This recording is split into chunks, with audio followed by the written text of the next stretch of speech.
Oi! Hoje é a resenha do conto A Imitação da Rosa, de Clarice Lispector, do livro Laços de Família, aqui no nosso projeto Contos do Meio-Dia.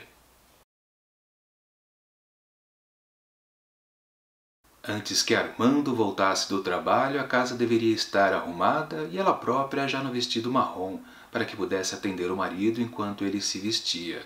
Então sairiam com calma, de braço dado como antigamente. Há quanto tempo não faziam isto? Assim começa A Imitação da Rosa, de Clarice Lispector, que conta a história de Laura, uma mulher casada, uma típica dona do lar, que agora ela parece estar bem. Pelo menos diz isso o seu médico e também acredita o seu marido. Então, digamos que ela já está apta a ter a sua vida normal. E por que não sair com os amigos, como por exemplo Carlota e João?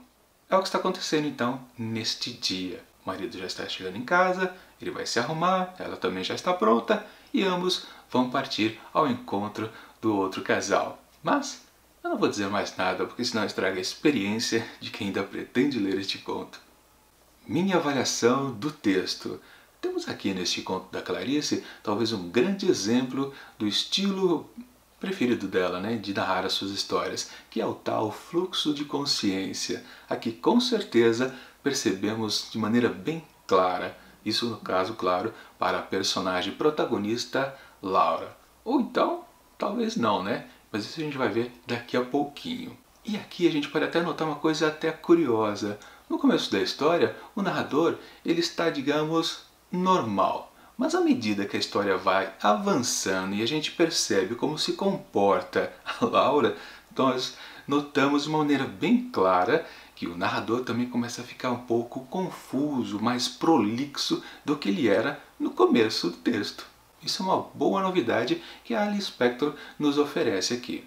Pois geralmente o seu narrador ele é constante, ele não muda no decorrer do tempo. Pelo menos nos textos que eu já vi até agora da autora. E falando nesse mudar, é preciso lembrar que essa protagonista aqui, ela esteve numa situação delicada tempos atrás. Ela foi se consultar com o médico e ali na cena que ela descreve, coisa do passado, nós ficamos sabendo que o médico a autoriza a voltar à sua rotina normal. Só que o que exatamente ela teve? Será que foi um estresse? Será que ela chegou a ficar internada em algum lugar? Ou só foi um mal-estar que ela passou? De qualquer forma, parece que seja uma coisa constante que de vez em quando aparece. Então essa aura de mistério também, o que diabos aconteceu de fato com a Laura, também faz com que a gente tenha um interesse um pouco maior também pelo texto.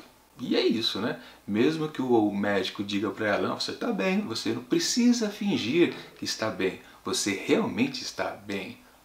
Na verdade, quando a gente sente que o narrador também vai ficando um pouco amalucado, então naturalmente Laura não está bem.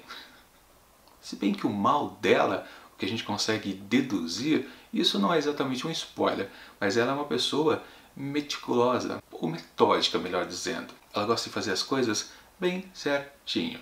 Ela planeja o que ela quer fazer nos mínimos detalhes e talvez isso irrite muita gente, tanto o marido quanto a empregada da casa e também os seus amigos. Carlota é uma delas, por exemplo, que já conhece desde a infância, tempos de colégio. Dito isso, parece que o texto é muito interessante, não é? Sim, claro, ele é interessante, mas também ele é muito lento. No primeiro terço dele, dá para dizer que foi um pouco cansativo. Eu não sabia direito o que a Clarice estava querendo contar dessa vez. Estava muito vago. E quando um texto começa a ficar assim meio moroso, eu sempre tento me lembrar do título dele. Aí eu me lembrei, A Imitação da Rosa. Tá, cadê a Rosa nessa história? Sim, a Rosa não tinha aparecido ainda.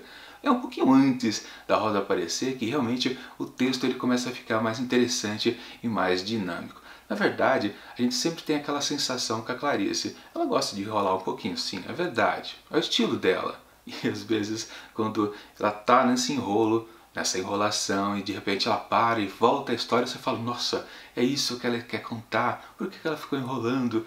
Aconteceu isso aqui nesse conto umas 2 vezes. Inclusive, num certo ponto do texto, eu fiquei até com saudade dessa ação dos personagens, do casal, né?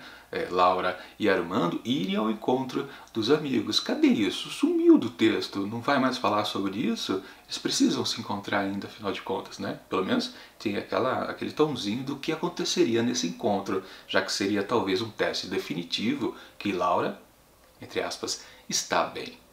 Mas realmente o texto não é sobre isso, porque ele é sobre a tal da Rosa, que é justamente horas antes desse encontro com os amigos, ela estava andando pela rua e deu de cara com um vendedor vendendo a tal rosa, na verdade um buquê, né? E estando com todas essas rosas lá dentro de casa, elas quase desabrochando, ela percebeu a beleza daquelas plantas. A beleza é uma questão bem importante aqui para a Rosa. Ela não se sente uma mulher exatamente bonita, ao contrário, por exemplo, de Carlota, a sua amiga. Mas aí não vale a pena dar muitos detalhes.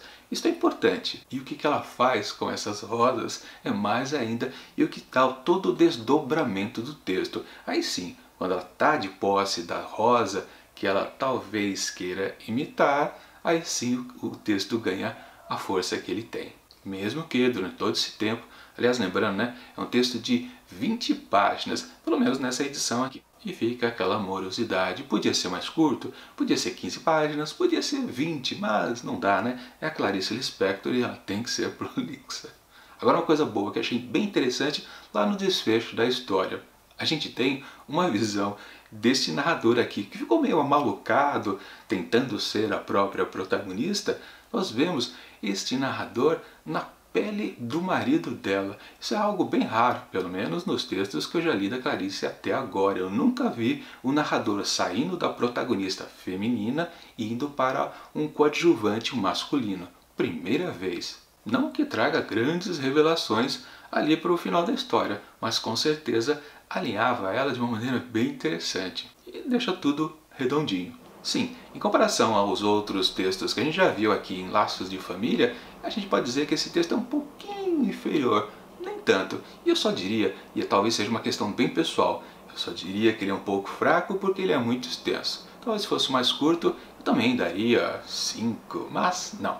Para A Imitação da Rosa, de Clarice Lispector, eu atribuo 4 asteriscos. Bom, é isso. Semana que vem, na quinta-feira, mais uma resenha de Laços de Família. Mas antes, já temos estreia aqui no Contos do Meio-Dia, com o livro de Kazuo Ishiguro, Noturnos, com histórias que têm a ver com música, musicistas e talvez solidão? Não sei. Vou descobrir agora. Mas, enquanto essa resenha não chega, confira aqui do lado dicas de outras também aqui do projeto. E até mais!